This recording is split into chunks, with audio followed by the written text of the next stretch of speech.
Are live. I would wager everybody can hear us. Where are we at? Chicago, I think. Yeah, Chicago. yeah. We're certainly in a room we definitely had privileged access to be in, but not because it was intended. More because we asked the person in the hallway, "Hey, can you open that room for us?" And they did. Yeah, So we seemed hashtag winning. authoritative. Yeah, it seemed very authoritative and very nice fellows. So they just opened the door. So we are in a nice room here in Chicago. And we wanted to talk about the law firm suing an MSP in Sacramento, California. Who wants to read us in on what's going on and give us the brief introduction? The MSP had created, and this is very important from the beginning, is an oral agreement about how they were doing things. This is where speculation is going to go about what happened because we weren't the MSP. We don't have access to the logs. So Right. We don't know everything they saw, but there was an oral agreement that they would provide managed services to this client. But of course, as everyone knows, with an oral agreement, there's not a lot to go back on. So this lawsuit's going to be messy and very speculative. Yeah, yeah. And what is the primary premise? You were breaking this down earlier. What's their real takeaway for this? What happened? I can go there. Yeah. So it seems like there was a threat actor in their network that was doing something. My best guess would be Xfil, honestly, right? My gut, And too. it was causing connectivity issues that could have been either due to network starvation or other things they were doing. The MSP came in and fixed it, said it was good, Yep. right? And then later it turns out that they probably fixed what they were asked to fix, which is network connectivity. Yeah, yeah. issue. They stopped the bandwidth Yeah, problem by yeah. blocking some traffic or Correct. something of And that nature. They didn't actually evict the threat actor. Threat actor Right. comes back in via another way and ransoms the network and exfils it using Acronis, we're hearing. Well, it's not that. So the challenge wasn't even the exfil, although I think you're right. I think Yeah. there was that. But they said in the quote, and I'll try to We find it deleted here. the backups. They which were on said, Acronis. Using credentials that they didn't harvest from us, which is a Yeah. little speculative, right? It says our investigation revealed that access credentials may have been compromised outside of our systems and used to delete the firm's backups and execute a ransomware attack, the company said in a statement to the Sacramento Bee. Now that is Acronis that they're talking about here. So they're saying outside of us, meaning theoretically not Acronis having a leaked credential, but presumably the MSP It was being pwned, it was in that regard. presumably provider credential, Yep. or I've heard some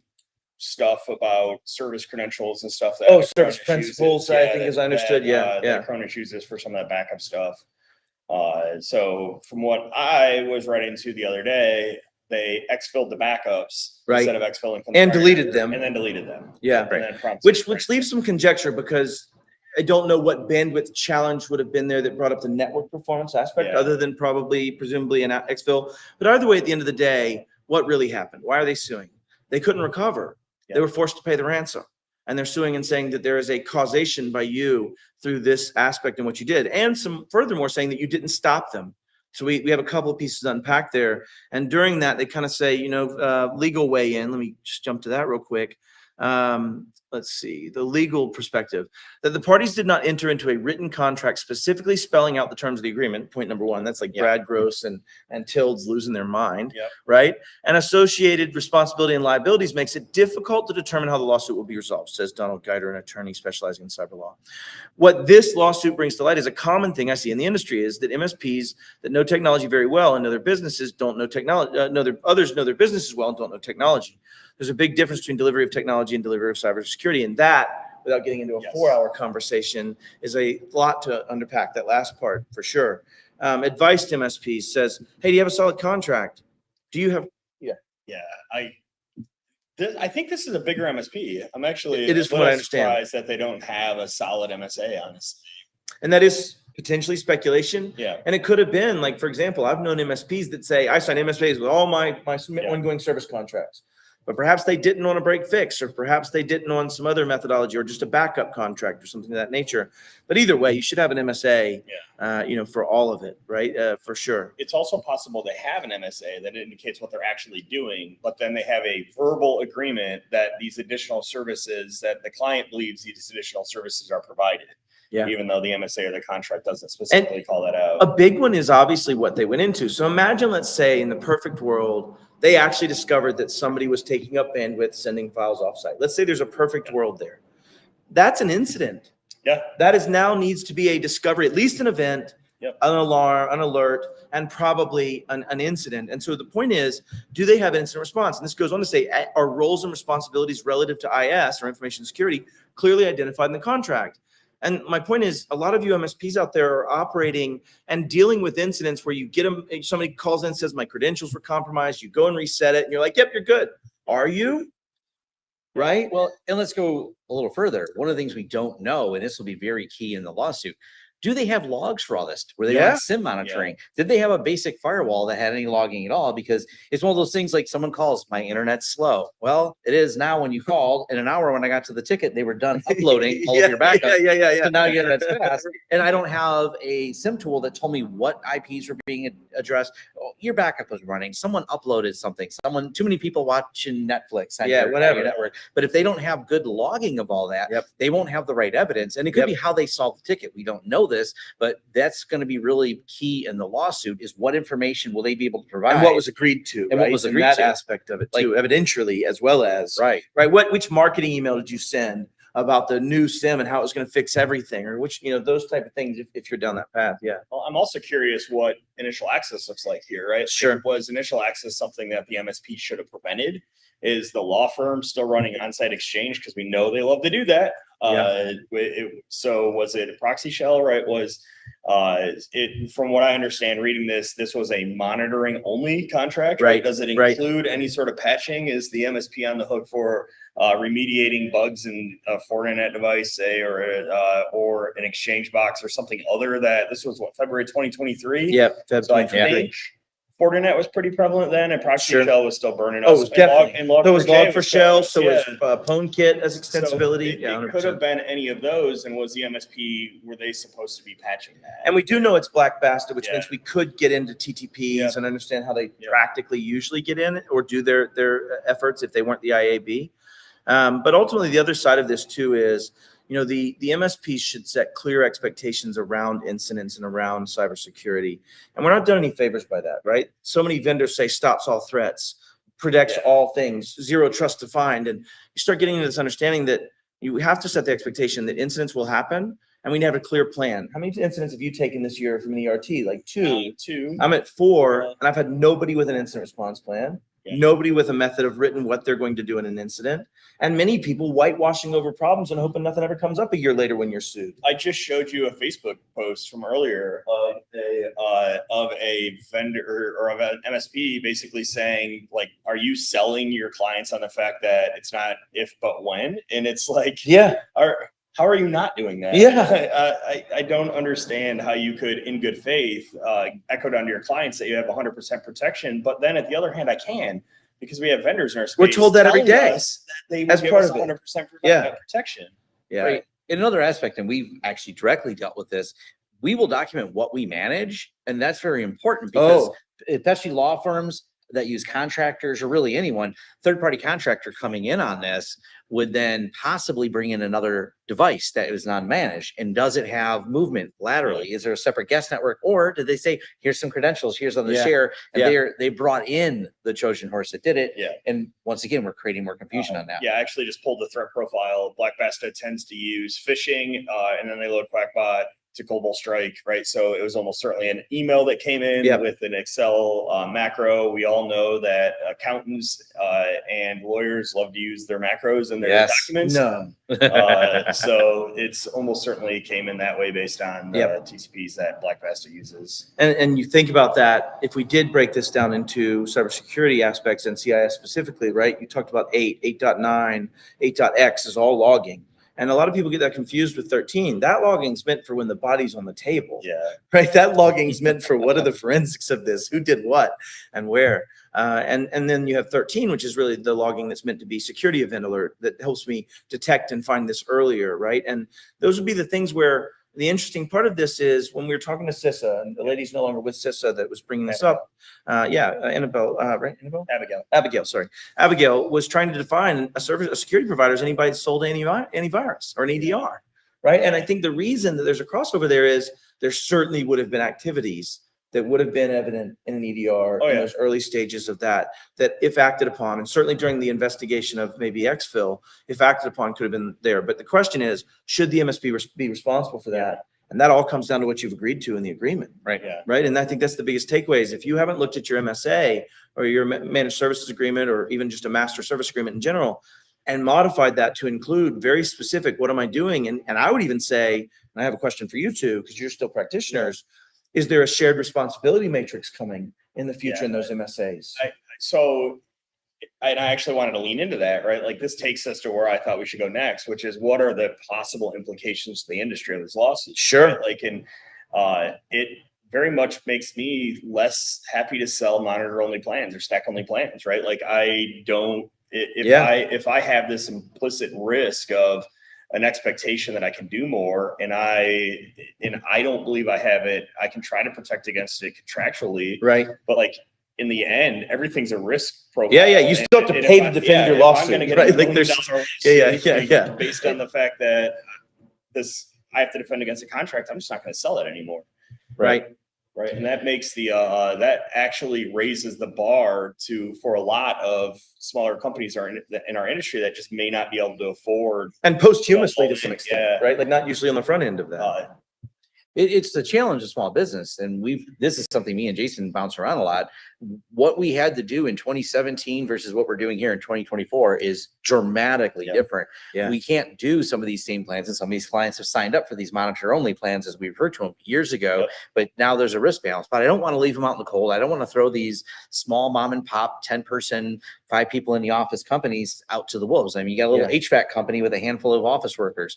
No, you got to pay at least $10,000 a month in cybersecurity. Right. You're like, hold on, that will kind of mess up our business model. Yeah, totally. There's a middle ground there. I think that a lot of small businesses, right, like they're probably operating too close to the profitability line that they literally can't afford it, but they also will go out of business if the hot water heater in their business fails, right? Like they just don't have any overhead.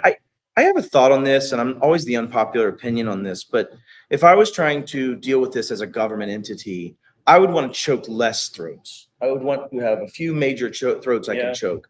And so I genuinely believe that for that micro small business, the non-code producing entity, and maybe even some code producing entities, will definitely head towards platform and function services as a solve to this, right? As you start looking at what a Google could provide or an Amazon, or even as you think about what pure identity plays, if I was just ping centric or Okta centric or whatever it might be, and then extensibility into SaaS apps, you start getting into a world where, in my opinion, the poverty line gets easier to manage for those players because it's a normalized stack. It becomes universally the same way of structure. It does, but that also has the side effect and side benefit of those are really juicy targets. Oh, true story. It's just not my problem. And, in the same breath, I suppose. But the other side of that too, the complexity of it. If I'm a small business, let's say that use the hypothetical HVAC company.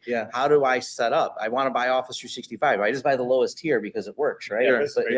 But that's where the provider still has to have a scalability. But then you go, wait, you're missing logging. You can't do it until you get your E3 license and everything else. So, and if I do buy the license, it's good. No. It's really all the defaults are terrible.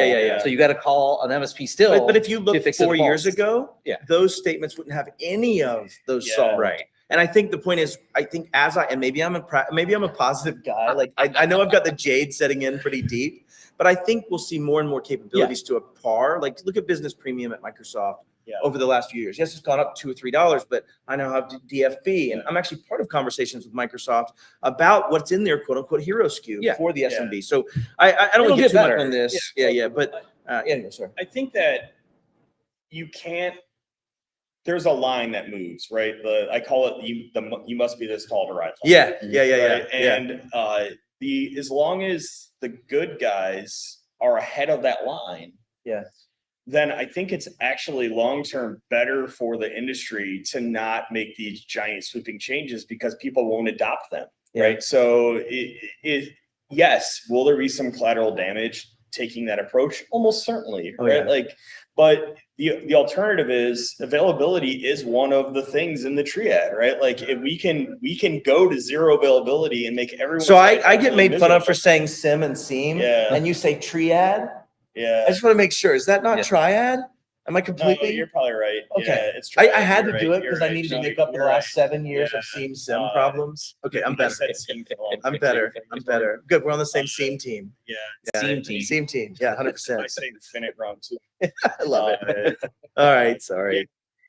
There is a thing there, right? And I argue that taking people on the journey, sometimes you could argue maybe it's a little less convenient. You'd rather rip the Band-Aid off, but you also as an MSP, when we onboard a customer, I was just pseudo government agency that we're doing an RFP response for that we got chosen to be one of the finalists to interview. I'm like, we're going to kind of make your life not fun for the first 60 days of this. And we could onboard you a lot quicker, but we're going to do it over 60 days or your users are going to revolt, right? Because we're going to take away local admin access from everyone and they're going to hate set it, up and we're gonna MFA, have to add get- more prompts, change methodologies and types. 100%, right? So I Yeah. think there's something to be said for taking a journey to get to that destination Amen. rather than ripping the Band-Aid. Well, you can't have change control if you only have one change, and it's all of it. You have to do it in stages. Change control scope, yeah. everything. And it also takes me back to a lesson I learned, and I know we're getting a little off topic from the lawsuit, but it takes me back to a lesson I learned. I went with this guy named Bodie. He was this net admin, and we were going to go do a whole city and county rebuild. We're also going to upgrade their Zen servers to put myself in a dating timeline. We're going to upgrade their Zen servers, Zen hosts. Yeah. The old Nice. Yeah, the old ones. And we're going to change their management network at the same time. So we're going to do two major changes to the system. I said, listen, that didn't sound great, Nothing Bodie. could go wrong there. Nothing could go wrong. We spent until 3 a.m. scoping down a problem that happened to be one bad SFP, fiber SFP that we dealt with. And anyways, long story short, don't make two changes at once. I think that's the point. Yeah. You have to iterate through that. And that means it is a journey, but each incremental journey in that model can be planned for. You could start scripting. Look at the things you're doing with RPAs like Roost and those gentlemen and ladies that allows you to automate experiences and videos and things that you guide down that path. I just think that's the answer to this problem for the micro SMB. Yeah. That doesn't speak to anybody with brownfield and tons of development. I think this only really speaks to those consuming entities. The problem is, and then we'll get back to the lawsuit. The problem is you have this challenge of people with brownfield to move and that migration and the exposure they live with until then. And that brings us back to the lawsuit. In this case, I don't know that this is going to be something where the attorneys will win. In fact, if I had to place my bets, I'd probably bet the MSP wins and has enough anecdotal evidence to defend themselves in this case. I'm more excited, however, that the cases are happening. I hate saying that, and I know I don't live with that risk in the same way, and I'm sorry, I love you. But in the same way that you treat cancer with chemo and it sucks for the body, we're at this stage where we have to have a barrier to entry. You have to have some risk in the game if you're going to be playing this. And there's going to be potential customers of MSPs watching this. And now you know what to look for as a potential customer going, well, they offered me an oral agreement. It doesn't really tell me what you guys do. So I should look for an MSP that has a nice written agreement. So we've implicitly come to the conclusion, like we're all on the same page. Everything's implicitly listed. It's all clear.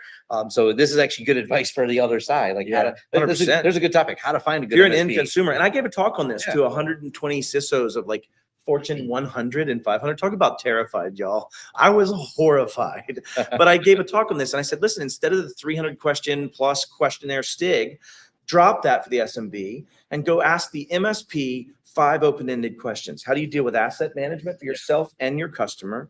How do you deal with identity management? How do you deal with configuration management? I know I just went out of order for all you CIS heads out there. How do you deal with patch management and vulnerability management? And let me talk about that incident response process, right? And if you don't have those answers as an MSP, if I'm an SMB, I'm not hiring you.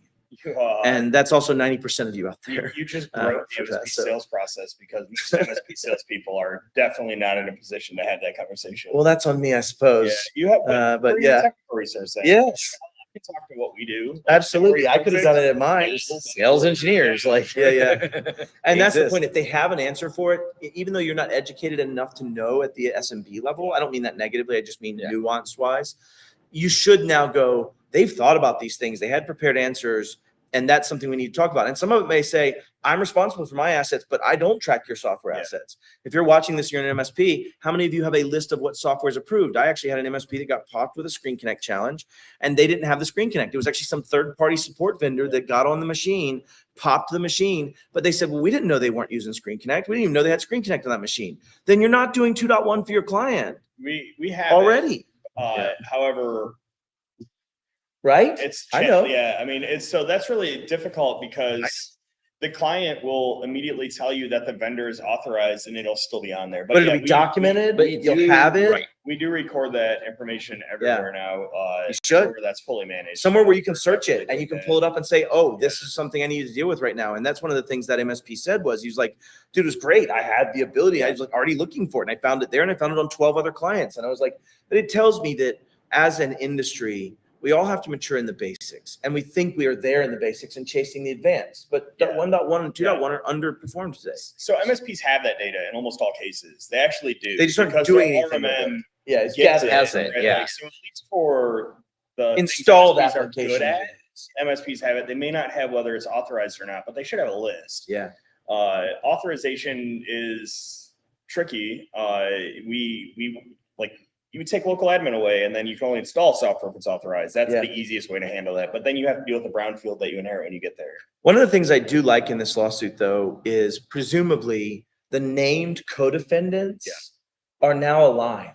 You have an Acronis and a service provider on the same I wouldn't defense, assume or that you don't either. think so? No, I wouldn't Okay, assume that. am I being just too positive in this I world? think you are. Okay, okay. Because Because I did negotiate that in some of my contracts with Yep. providers Yep. as a larger MSP, is that all I really wanted was us not fighting on the other Yeah. side of the table from them. I think I wanted there's us to like be a- sharing that a- liability to some extent. Yeah. Yeah. Okay.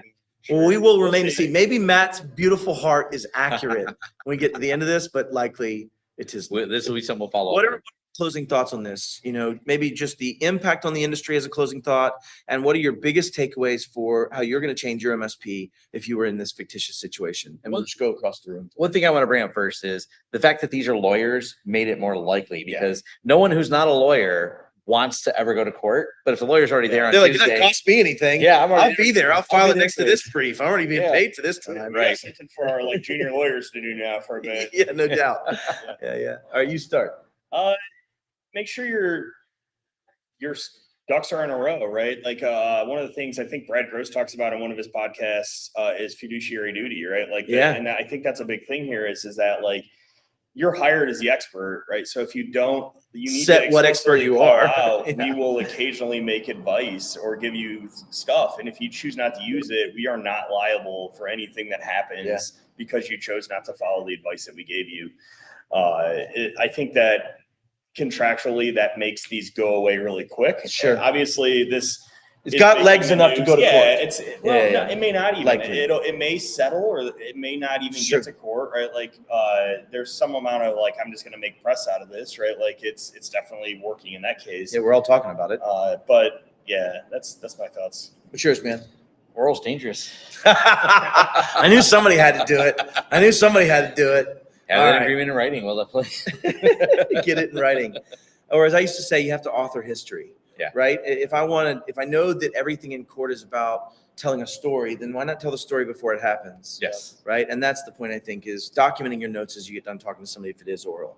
Adding in MSAs, saying client wouldn't sign MSA, I'm firing them next Thursday, or Yep. whatever it may be that gives you those notes and protections. Or, you know, when you're doing VCISO or VCIO work, set expectations of what we're actually responsible for. Be able to use those when it comes to that. You to said that something important there, though. Like, you Only have one. to be willing to walk away from a client that isn't willing to do the right thing because they might come at you legally. Yeah, for this. That might even have happened After about they a get week ago. punched. Yeah, 100%. Yes. Like, I can almost guarantee that this MSP tried to sell them a more inclusive package and they said it was too expensive and went no, right? Yeah. And so now the MSP's in this world where it's like they wanted the revenue and they took it, and now they probably regret that decision. Mine would be a little different in the sense that I'm making some conjecture here, but I also know what I know from talking to MSPs. In fact, when I talked to that group of CISOs, I asked them, I said, please raise your hand if you have a incident response plan that you've tested with your team in the last 12 months specific to your industry and your specific organization. And they only asked it because they knew everyone would raise their hand, and they did. And I just needed to feel okay a little bit because I don't every day. And most MSPs out there don't know when to bring in the experts. My distilled answer is know when to bring in the experts. Stop trying to say, I can definitely tell you what happened with this. I had a guy tell me yesterday that he knew what was happening with an email, and I believe he was completely wrong in the forensics that he took, completely. And so you get into this place where unless you're willing to sit in the stand and defend in court what the forensics were, don't be that person that's dealing with the Acronis issue. Yeah. Don't be that person that's dealing. I'm not saying they Right. did here. I'm taking some conjecture to say, if you don't have a plan where you're like, oh, this looks like an event, I need to escalate this to an incident, define what those are. And then when you have an incident, know when to say, client, do you have insurance, yes or no? Do we want to bring in their counsel, their breach counsel, your attorneys, your forensic people or not. And if not, I can't do it. If you don't have insurance, I'll sell you one. And you can go pay Solace to come in here Yeah. and do that. One more commentary, dig the well before you're thirsty. Yeah. Yeah. Learn and meet some experts in the industry, even if you're not sure. You guys mentioned, how many Yeah. of these people didn't know to call the expert and Most. they called you? Yeah. Most. Right. They're calling you because they didn't have an expert that they could Yeah, text. true a friend. story. They already didn't have an engagement. So Yeah. Great call out, Tom. Well, that's pretty much it, Yeah. y'all. As you take away, don't do it oral. Be ready and know when to call in the experts. Yeah. Right. And what was yours again? One time I lost it. I can't. I'm just messing with you. It doesn't matter. We're out. All Thank right, y'all. thanks. See you later.